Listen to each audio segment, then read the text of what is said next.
Olá, obrigada pela sua audiência, obrigada por estar aqui no Pode Ser Entes. É um prazer recebê-lo para o 25º episódio. Hoje com uma convidada trazendo um tema muito interessante, alguém que tem uma experiência de mercado aí bastante relevante. Eu sou Lucila Rosa, sou sócia fundadora da Emprego, Serentes, aí depois desse rebranding. Já há 8 anos, pouco mais de 8 anos à frente do negócio. Tenho uma experiência longa dentro da área de recursos humanos, há mais de, daqui a pouco, 20 anos. Melhor não contar exatamente. E ao mesmo tempo, nem sempre na área de RH, porque eu sou uma enfermeira de formação e mudei de carreira. E iniciei essa nova trajetória que, na verdade, é o que me faz levantar da cama todos os dias pelo quanto eu amo trabalhar na área de RH.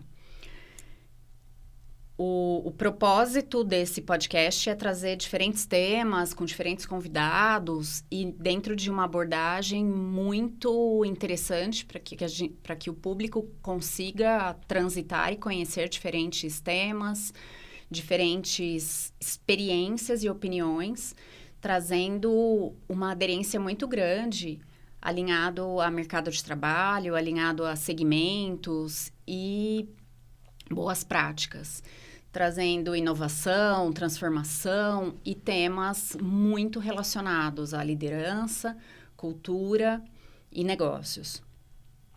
Hoje o papel da liderança no processo da transformação cultural, realmente é uma responsabilidade do RH? É algo bastante questionado e hoje, com certeza, a profissional ela vai conseguir trazer muitos detalhes sobre isso. É uma profissional sênior aí que está à frente de um negócio muito representativo, uma empresa multinacional que vem com uma experiência, uma bagagem bastante interessante pela forma como ela conduz todo o processo, olhando para o desenvolvimento aí dessas lideranças, alguém que transita muito bem no negócio e que vem de um desafio aí de longa data e sempre com muita excelência. Mariana, é um prazer recebê-la. Obrigada pela sua participação aqui no 25º episódio. Queria pedir para você se apresentar, contar um pouco mais aí sobre essa trajetória como Head de Recursos Humanos da Netafim. Sim, prazer é meu. Obrigada pelo convite, Lucila. Eu já estou indo aí para, eu acho, o meu 20º também aniversário de Recursos Humanos, tá? Sou psicóloga de formação, fiz MBA em Gestão de Pessoas, especialização em Gestão de Negócios. Estou na Netafim, vou completar 13 anos agora em setembro. Anteriormente eu trabalhei em outras empresas na região de Campinas, né, em multinacionais, metalúrgicas, segmento de distribuição também. E quando eu ingressei na Netafim, a empresa tinha um cenário, um desafio completamente diferente, né? Eu iniciei minha trajetória como coordenadora. Recebi minha primeira promoção para nível gerencial em 2016 e há mais ou menos 4 anos na diretoria, né? Então, assim, é uma empresa que durante 13 anos passou por muitas transformações, muitas mudanças, né? Então, assim, é uma empresa muito dinâmica.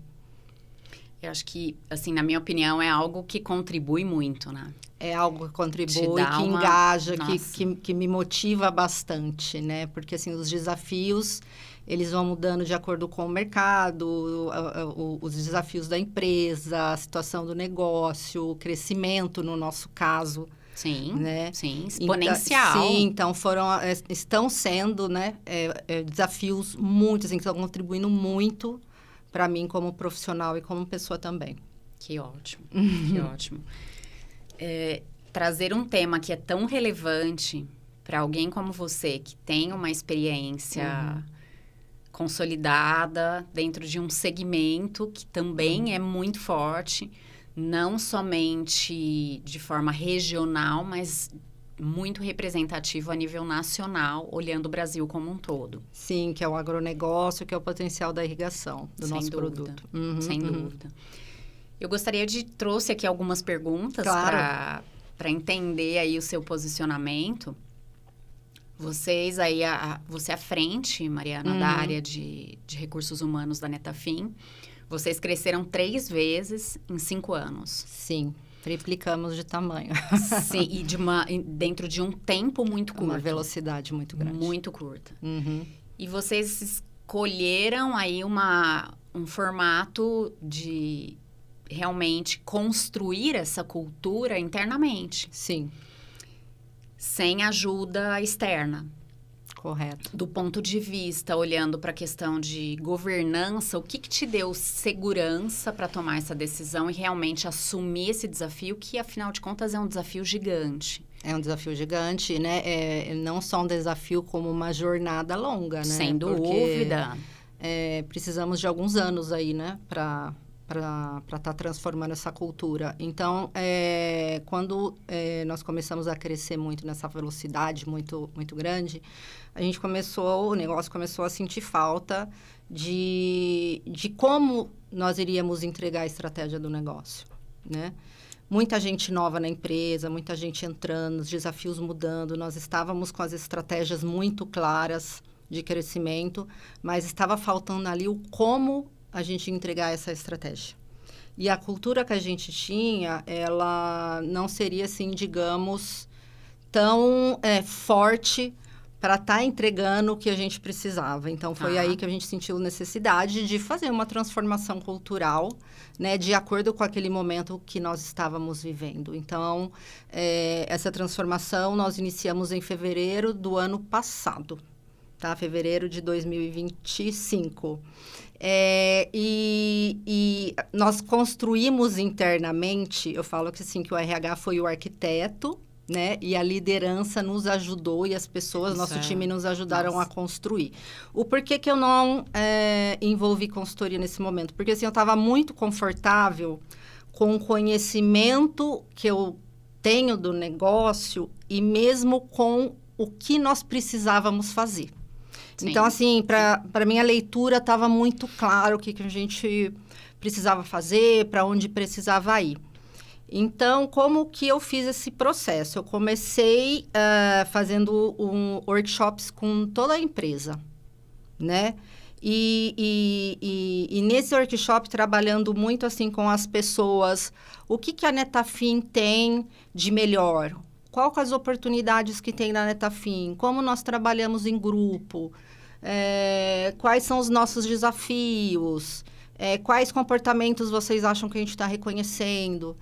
E aí, depois, eu unifiquei toda essa informação, subi para a liderança de primeiro nível, que a gente fala, primeiro e segundo nível, aí que a gente está falando de gerentes e coordenadores. Tá.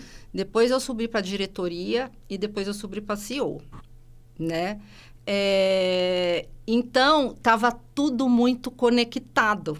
Então, assim, todos os grupos estavam indo na mesma direção, falando as mesmas coisas. Falando das oportunidades, dos pontos fortes, das fortalezas, né? Então, a liderança, depois, nós fechamos esse início, que eram os comportamentos que a gente ia trabalhar na nossa cultura, né? A nossa forma de agir no dia a dia. Sim. Então, aí nós fechamos isso com a liderança e começamos a disseminar isso, a cascatear isso através de rituais, né? Através de várias práticas. Excelente. O que você diria a um board que acha que cultura se terceiriza? Terceiriza no sentido de não entende a importância, sabe? E o quanto é vital para o negócio. Tá. Como a responsabilidade e terceirizar, como se a responsabilidade aí é realmente integral da área de recursos humanos. A gente vê muito podcast, muita reportagem que fala, né? Cultura não é com RH, né? Cultura do negócio, cultura ela deve ser a pauta da reunião Sem gerencial, de diretoria. Então, assim, todo mundo fala muito de estratégia de negócio, mas, assim, a gente precisa trazer para o board o como nós vamos entregar essa estratégia, esses resultados, quais os comportamentos que nós não vamos admitir, quais os comportamentos que nós vamos reforçar, que nós vamos reconhecer. Então, assim, para o board, a gente tem que realmente apresentar o impacto que vai dar no resultado dele, tá? Então, assim, se o board não compra, não adianta.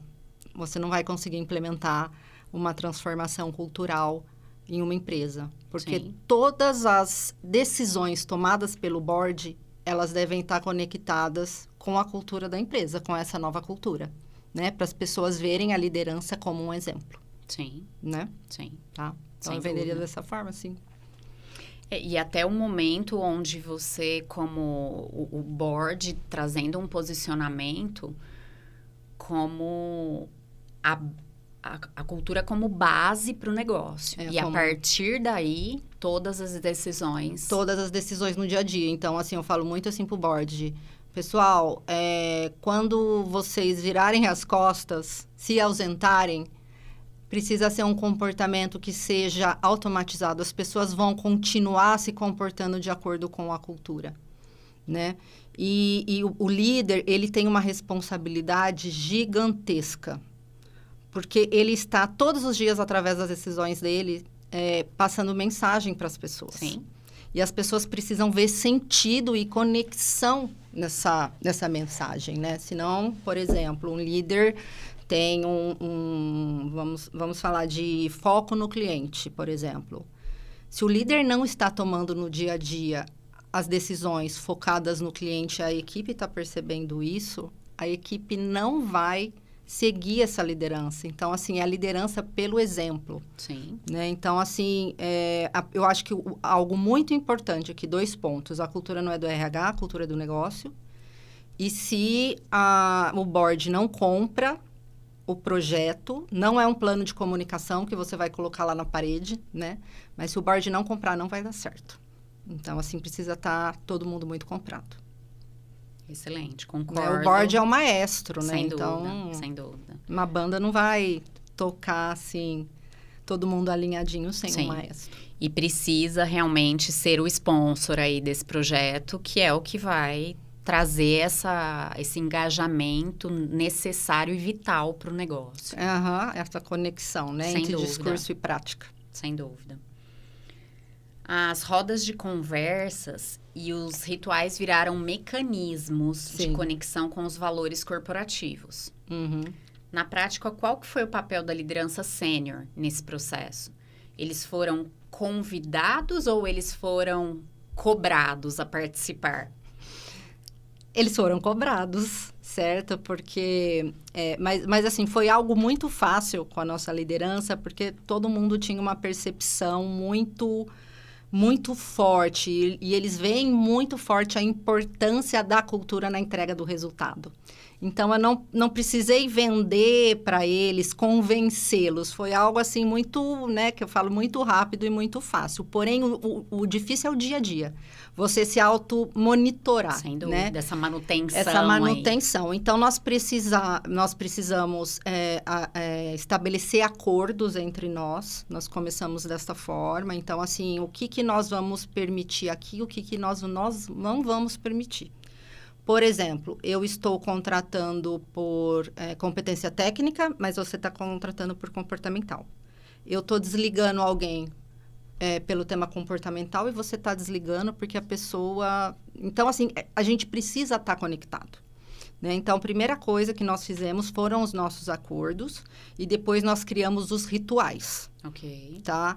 Porque, assim, a forma que cada diretor ali, que cada líder vai gerenciar os conflitos da equipe, desenvolver a equipe, dar feedback. Precisa estar todo mundo conectado para a gente estar falando uma linguagem só. Tá? Sem dúvida. Então, assim, nós começamos por aí e aí nós fomos implementando esses rituais. Né? Então, por exemplo, toda reunião que nós temos gerencial, nós abrimos essa reunião com um caso prático da semana que impacta a cultura.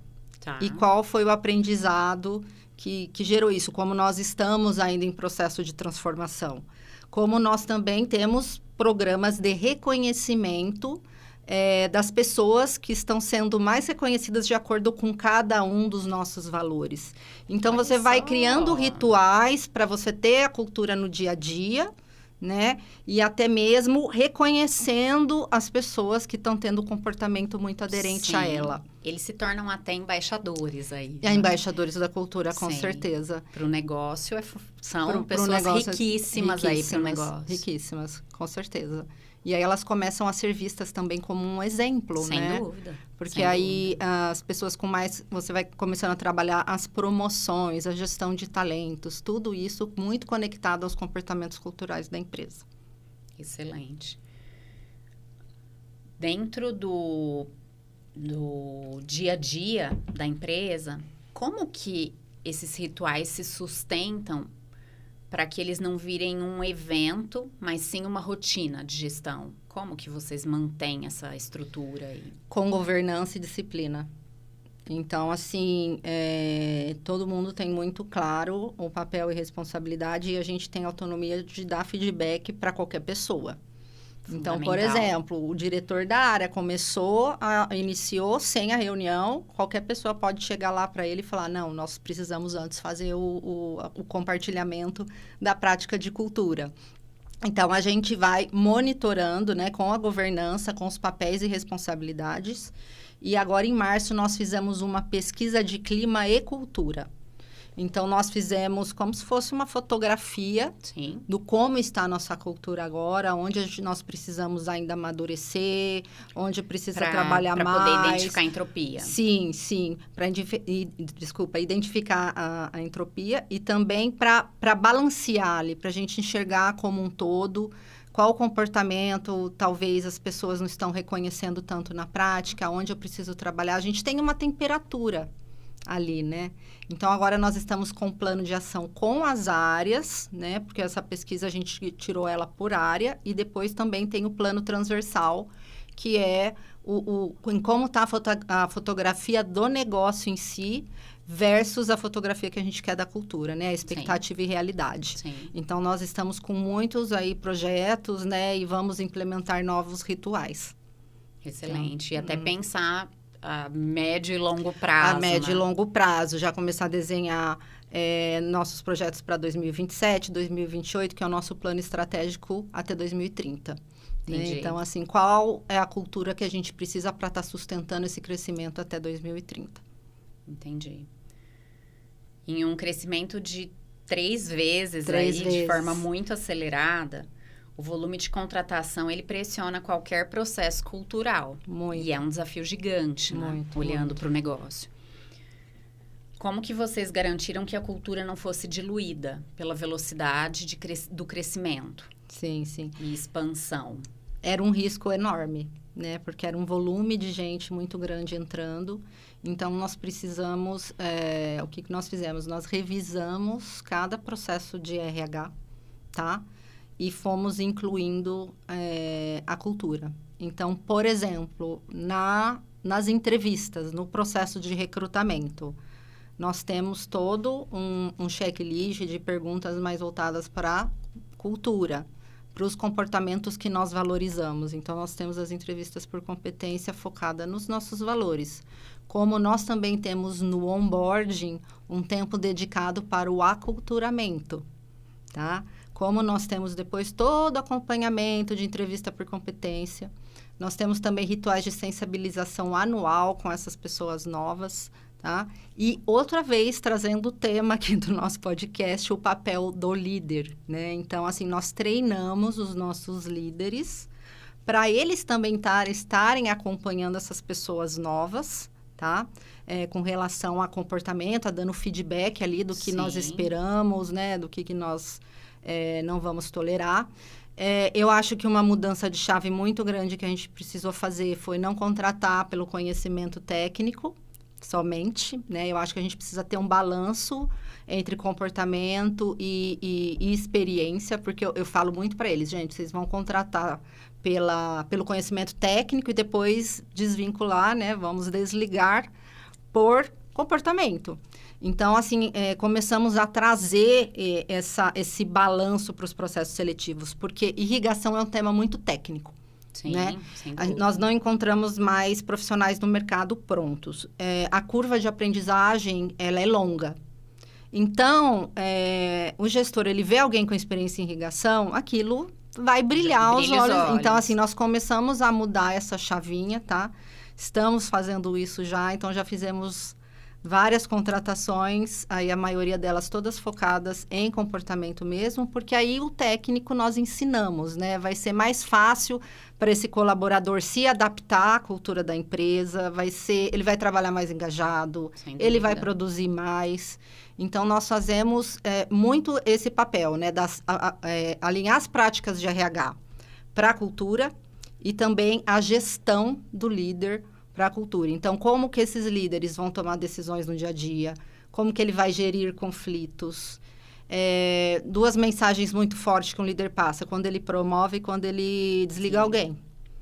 Então, assim, essa liderança, ela precisa estar muito conectada e com a cultura muito presente no dia a dia dela. Sem dúvida. E diz muito, né, sobre o negócio. Nesses 2 momentos que você citou, diz muito sobre o negócio, sobre o quanto essa cultura é forte ou não. Então, e foi aquilo que eu te falei, porque assim, as pessoas, quando alguém é promovido, as pessoas querem ser promovidas. Então, o que essa pessoa faz, o porquê que ela foi promovida? Né? Ou uma pessoa que foi desligada, que é uma multa, uma penalidade. Sim. O que aconteceu que fez essa pessoa ser desligada da empresa? Então, essa associação, ela é automática na cabeça das pessoas. Então, a gente precisa analisar tudo isso com muito cuidado, porque, assim, por isso que a gente está sendo cada vez mais muito criterioso nas nossas promoções. Né? Porque você está passando uma mensagem muito forte para a organização inteira, mesmo assim com um desligamento. Sem dúvida. Sem dúvida. E, ao mesmo tempo, a forma como você conduz um desligamento diz muito sobre marca empregadora também, diz muito, porque hoje tem Glassdoor, hoje tem avaliação. Sim. Então, assim, acho que é um tema muito sensível, né? Sem dúvida. Para qualquer empresa, Sem dúvida. Né? E cada vez mais exposto. Cada vez mais exposto. E é um momento difícil para gestor e para o colaborador também. Né? Sem dúvida. Qual que foi o critério real de decisão quando a técnica e a aderência cultural entraram no conflito para a escolha aí dos candidatos? Sim. Foi isso que eu te disse, assim, a gente começou a reformular todo o nosso processo seletivo, tá? Então, o RH entrou fortemente treinando os líderes para avaliar comportamentos, situações, fazer entrevista por competência. Então, nós temos o nosso checklist que está vinculado aí com os nossos valores, né? Okay. Mas os nossos gestores também, eles aprenderam a como está avaliando comportamentos de acordo com outros, com comportamentos que eles precisam, por exemplo, na área financeira ou na área de logística, tá? Você traz muito essa questão dos valores. Sim. E aí, um ponto que eu gostaria de trazer uma conexão, que eu considero bastante importante, entendo que são os valores aí corporativos. Sim. Trazendo vocês trouxeram quais são os comportamentos observáveis para que você consiga validar se são esses... Porque, assim, quando você pergunta para um colaborador, o que é ética para você? Vocês trouxeram em comportamentos? Sim. É muito interessante, sim. né? Inclusive, através de exemplos práticos durante as entrevistas. Então, por exemplo... Nós temos um dos nossos valores tomar as decisões focadas no cliente. Tá. Então, trazer para a entrevista, né? Qual era o contato da pessoa com o cliente, quais as decisões que ele tomava, que impactava o cliente, para ele citar, por exemplo, a decisão mais difícil que ele teve que tomar, que impactou um cliente, por que ele fez assim, assado, o que ele fez, o que ele falou. Então, assim, acaba virando um bate-papo muito baseado na experiência e você consegue ver ali com muita nitidez, né? O que aquela pessoa traz, porque assim, você não consegue criar isso na hora, né, Lucila? Então, assim, realmente aquilo acaba sendo bastante assertivo em termos comportamentais. Então, assim, a gente precisou começar a virar a chave dos nossos gestores, tá? Inclusive, nós estamos com uma das ações é que o gestor seja o protagonista do processo seletivo da área dele. Então, não é o RH que é o dono do processo seletivo, o RH é a área de suporte, mas o gestor também tria currículo, também marca entrevista e depois nós tomamos a decisão, não em conjunto, mas o RH apoia na decisão, mas a decisão é do gestor, tá? E então, assim, nós incluímos toda essa parte comportamental em todos os gestores que faziam a entrevista muito técnica. Então, assim, é claro que nas áreas técnicas da Netafim é um pouco mais complicado, né? A gente está lidando com engenheiro, a gente está lidando com pessoas um pouco mais analíticas, que precisam de dados, né? Quantitativos. Mas é algo que está dando muito, muito certo. Né? Às vezes ainda alguém assim, mas vocês contrataram alguém para a área técnica que não tem conhecimento de irrigação. Mas hoje eu já tenho dezenas de casos de sucesso de pessoas que nós contratamos sem experiência no mercado de irrigação e que hoje aí estão voando em cargos gerenciais, em cargos de especialistas. Sim. Né? Então, assim, a gente realmente está mostrando que estamos quebrando esse tabu. Digamos. Excelente, porque é algo tão discutido e tão questionado, olhando para as lideranças, para realmente entender, vai realmente acontecer essa transformação, essa virada de chave? Ou vai ser uma aposta? Porque, assim, quando o líder vê alguém com experiência, eles veem a chance maior do sucesso e do que eles falam muito, entrar jogando, né? Sim. Sim. Não, o fulano aqui já conhece, ele vai entrar jogando. Mas esse candidato A, ele tem a mesma atitude, a mesma velocidade de aprendizado, por exemplo, como o candidato B. Então, nós estamos mostrando isso para eles e eles estão vendo os exemplos na prática. Então, eles estão vendo que está dando certo, estão vendo os nossos casos reais. Então, eles também acabam aí passando por essa barreira, tá? Excelente.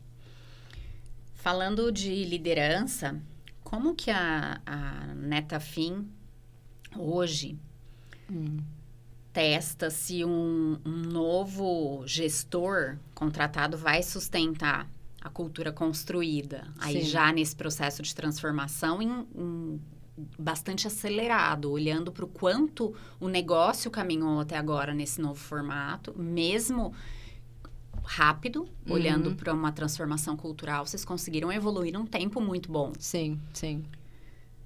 E não apenas discursá-la na entrevista. Como que vocês validam esse processo? Durante a entrevista, através da entrevista por competência, tá? No onboarding, trabalhamos fortemente o aculturamento desse líder. Tá. E depois nós vamos observando o dia a dia desse líder, que vai ser algo que a BP vai fazer junto com o líder e desse líder, certo? Tá. Então, assim, como que esse líder está tomando as decisões no dia a dia? Como que esse líder está resolvendo os conflitos da área dele? Como que esse líder está desenvolvendo o time dele? Como que ele está dando feedback no dia a dia? Quem que ele está reconhecendo? Quem que ele está dando um feedback, entre aspas, negativo? Quais as oportunidades do time dele? Como ele está gerenciando isso? Então, é necessário estar muito próximo desse líder para estar observando essas atitudes no dia a dia. Para aí, se você vê que algo ali está saindo do escopo, você ir corrigindo a rota. Sim. Né? Então, assim, no onboarding, nós já fazemos esse trabalho de sensibilização, de deixar bem claro os comportamentos que nós vamos reforçar e os que nós não vamos tolerar. inclusive do líder. Tá. Então, assim, isso ele já entra muito, de forma muito transparente, né? E aí a gente vai fazendo o ajuste de rota, se caso necessário, aí durante os primeiros 6 meses. Excelente. E até nesse processo de ajuste de rota, que é fundamental, né? Muito feedback, muita atenção, né? Muito acompanhamento durante esses primeiros meses. Sim, é fundamental, é fundamental. E o líder desse líder, né? Tem um papel fundamental nisso tudo, com certeza. Sem dúvida. Como que qual que é o critério que vocês utilizam que reprova o candidato tecnicamente por uma questão de incompatibilidade cultural? Como que vocês administram aí a gente já vem falando aí um pouco dentro dessas perguntas, mas assim, é o candidato perfeito, enquadra em todos os requisitos, mas nós temos uma questão de incompatibilidade cultural. Já aconteceu das duas formas. Já aconteceu de contratarmos e já aconteceu de nós não contratarmos. Assim mesmo como os desligamentos. Tá. Né? Então, assim, eu tenho gestores que eles se encantam tanto com a experiência técnica que mesmo o RH colocando aquele ponto de atenção, não, mas eu quero testar, eu quero tentar, vamos acompanhar, e aí chega lá e não dá certo, aí aquilo, a gente avisou, né? Como também acontece o oposto. Eu tenho muitos líderes já que abrem mão da experiência e contratam a pessoa realmente pelo comportamento. E aí é no dia a dia, né? Como eu te falei, tenho pessoas hoje que estão desempenhando, que estão entregando resultados numa velocidade muito maior do que pessoas, por exemplo, que já têm anos de experiência em irrigação. Então, realmente, eu acho que tem gestores que demoram um pouquinho mais de tempo, outros que já notaram isso de uma forma um pouco mais rápida, tá? Mas, assim, acontece ainda, claro, né? Mas, assim, a curva, ela tá cada vez mais reduzindo, assim, em termos de contratar por experiência, tá? Entendi. Mas é aquilo que eu te falei, a gente precisa analisar um balanço. Tá.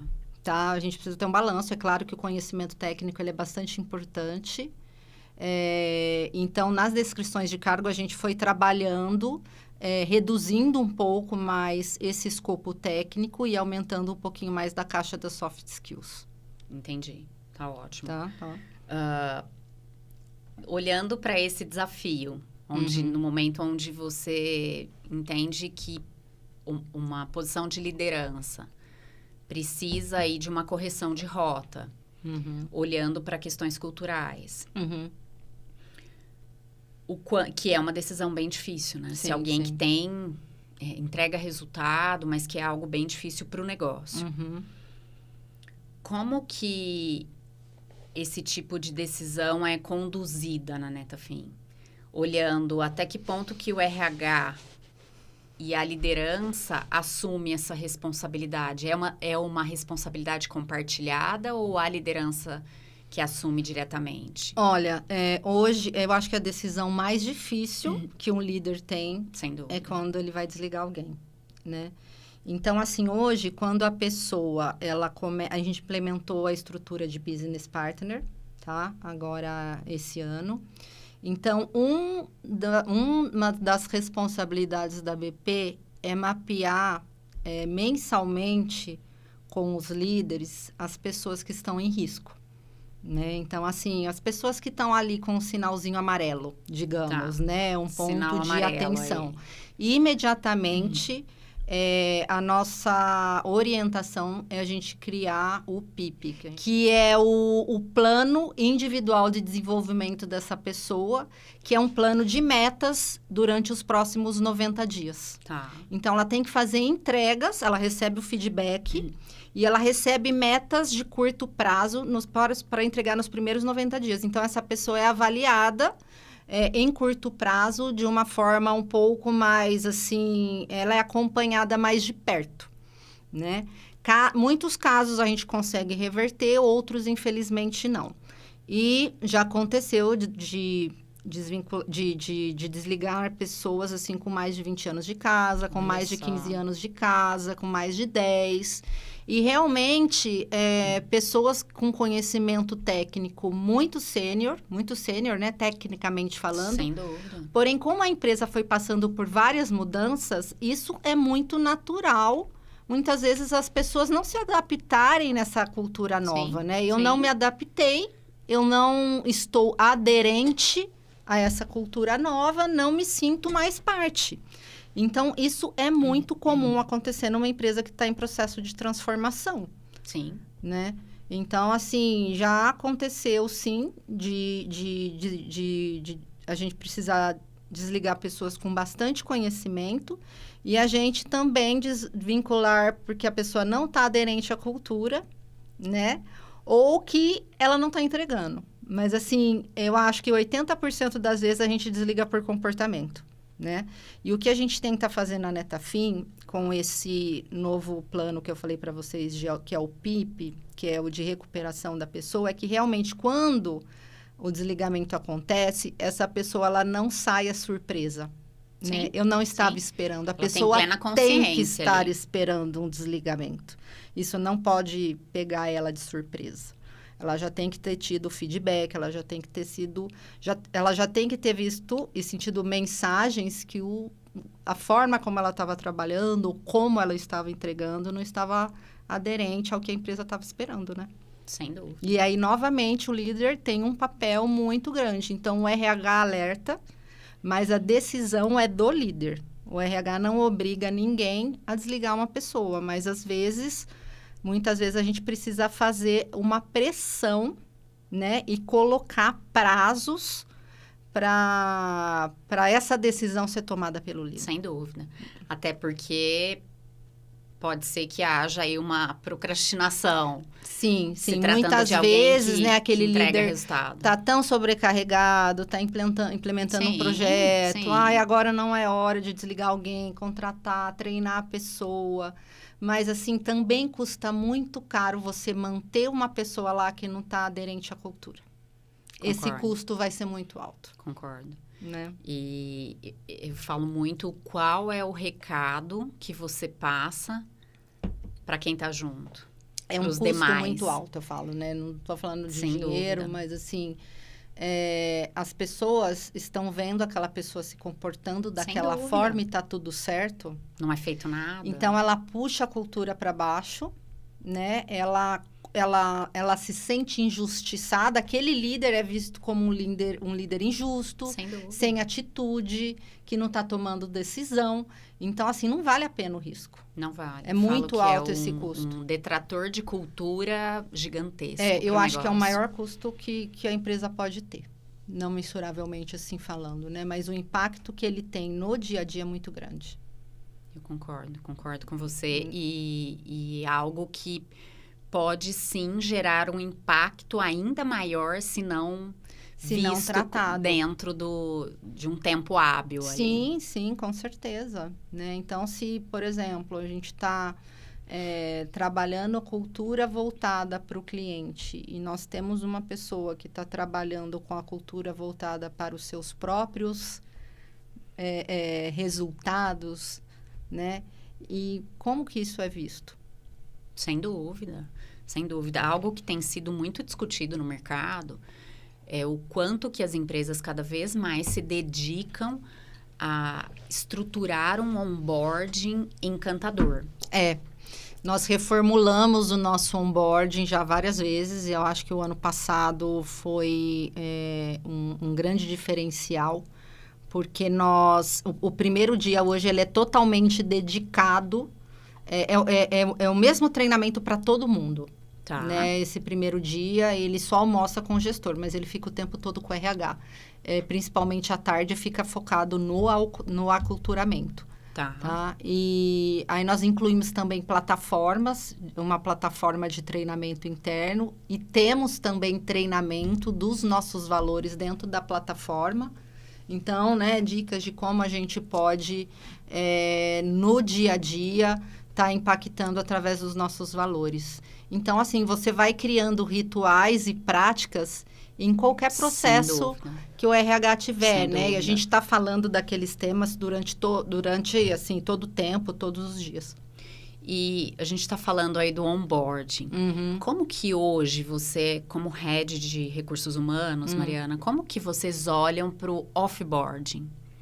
O offboarding. O offboarding, ele é um tema, eu acho que mais sensível quando envolve liderança, quando envolve experiência do colaborador. Sem dúvida. E a gente tenta, assim, o nosso foco sempre é transparência e respeito. Então, é um momento sensível, é um momento que, por isso, assim, que a gente tenta já deixar com que não seja uma surpresa para esse colaborador, né? Mas é um tempo que exige muito respeito, acolhimento por parte do RH, até para o gestor. Não é uma situação fácil para o gestor. Muitas vezes ele pode estar destruindo o sonho de alguém, se você for ver. Você mexe com famílias, né? Então, a gente envolve tanto um trabalho com esse gestor. Então, assim, quando aquela luzinha está amarela, nós já começamos a trabalhar isso para essa ideia já estar madura lá na frente. Tá? Então, é sempre dessa forma. E, assim, e é claro, assim, que muitas vezes a gente não pode ser 100% transparente, porque envolvem detalhes confidenciais. Com certeza. Então, assim, a gente precisa, depois que desliga uma pessoa, chegar para o nosso time e passar esse comunicado, porque a primeira coisa que o time quer saber é o porquê que essa pessoa foi desligada.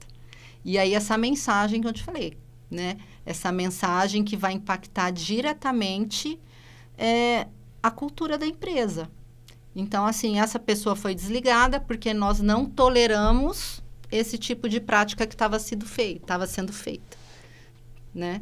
Então, a mensagem para a equipe é muito importante, porém a equipe, né, a empresa também precisa estar claro que nós não podemos abrir 100% muitas vezes das informações do porquê que essa pessoa está sendo desligada para não estar expondo a pessoa também. Sem dúvida. Né?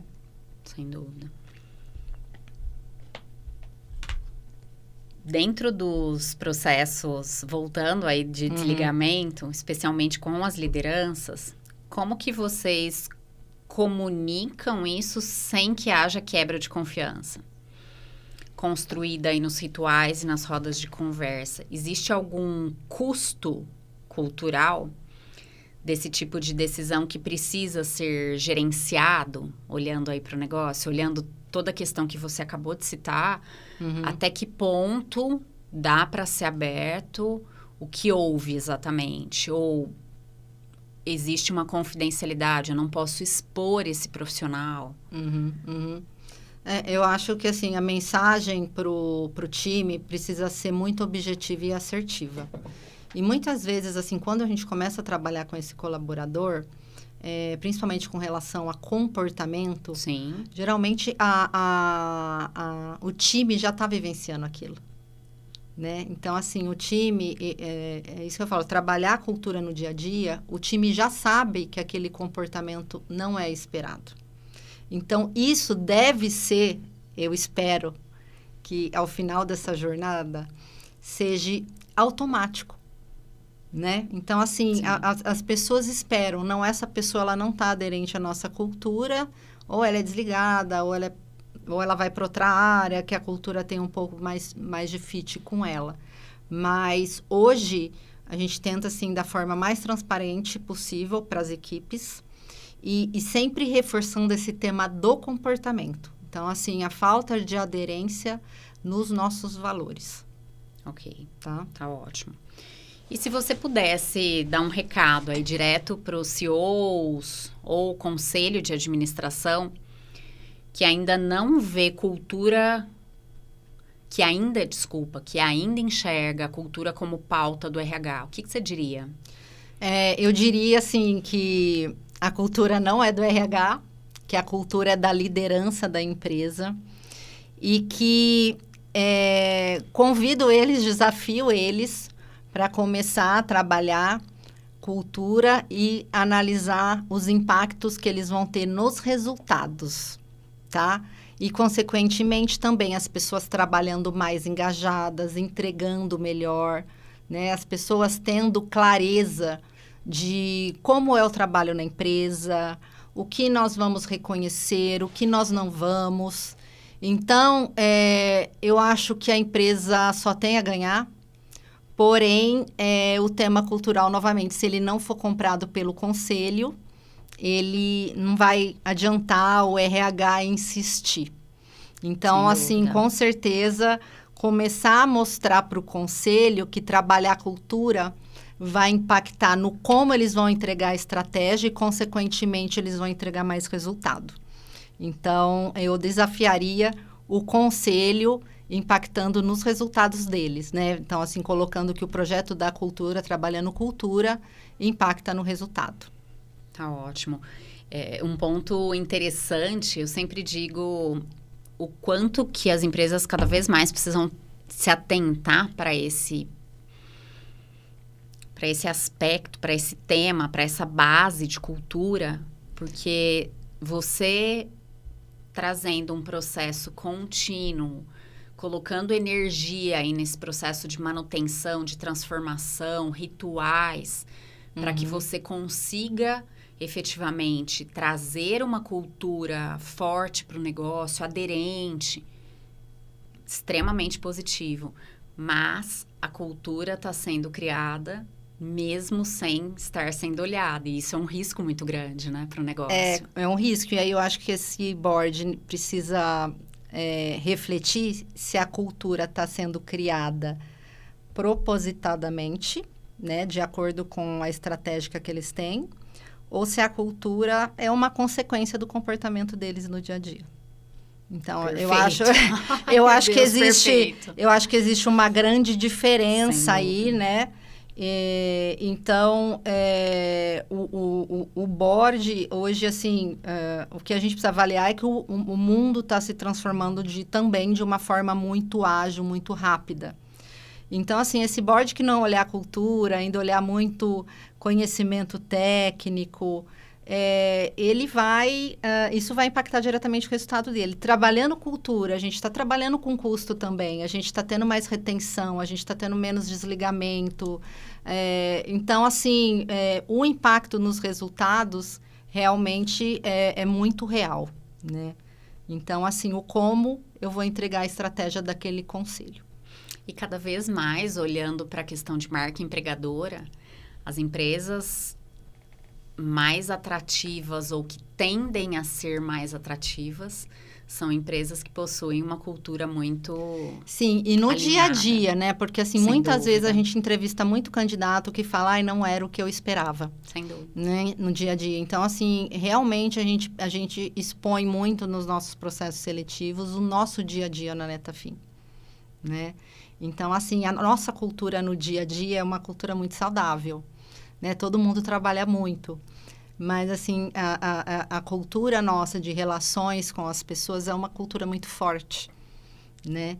Então, assim, a gente precisa realmente compartilhar com as pessoas durante, né? Ser muito transparente com as pessoas com relação ao que a gente vai esperar dos candidatos. Sem dúvida. Sem né? dúvida. Uhum. E até por isso, eu entendo que é algo que contribui muito para esse crescimento. Sim. Que vocês tiveram em um tempo curto. Sim. E é algo que contribui muito para o fortalecimento da marca. Afinal de contas, Netafim no mercado... e aí você vai vendo os números de RH, né? Sem dúvida. Turnover reduzindo, absenteísmo reduzindo, né? Sem dúvida. Tudo por realmente, assim, as pessoas estarem aderentes, né? Com a nossa cultura, as pessoas estarem felizes e aí impactando cada dia mais no nosso crescimento. Concordo 100%. Afinal de contas, nós já tivemos momentos onde eu tenho uma experiência grande com Executive Search. Uhum. E aí, antigamente, eu tô falando há mais ou menos uns 15 anos atrás, mais ou menos, 14 anos atrás, remuneração sempre foi o primeiro da lista. Sempre, hoje não é mais, né? Isso, assim, o quanto que isso tem mudado a forma como o colaborador ou o candidato avalia realmente, seja ele quem for, em qualquer nível. Hoje eu estou vendo cada vez mais o top 1 aí na lista é a qualidade de vida, é você equilibrar a sua vida profissional e pessoal, né? E outro tema também que eu falaria para o boarding, que eu acho importante, é que a cultura, ela deve ser pauta, sim, da reunião de board. Com certeza. Né? Ela deve ser pauta, então precisa ter aí um defensor da cultura para contaminar esse board, né? Para vender para esse board aí os benefícios. Com certeza. Mariana, muito obrigada. Eu que agradeço. Foi um prazer recebê-la aqui no 25º episódio. Obrigada pela sua contribuição, por dividir a sua vivência aí dentro de um tema que é tão relevante para os negócios. E foi um prazer recebê-la. Eu te agradeço, Lucila. Muito obrigada. Obrigada. Viu? E para você que nos acompanhou aqui no 25º episódio, obrigada. Foi um prazer recebê-lo aqui neste episódio. Aproveita, compartilha, ativa o sininho, se inscreva no canal. E até o 26º episódio. Até mais!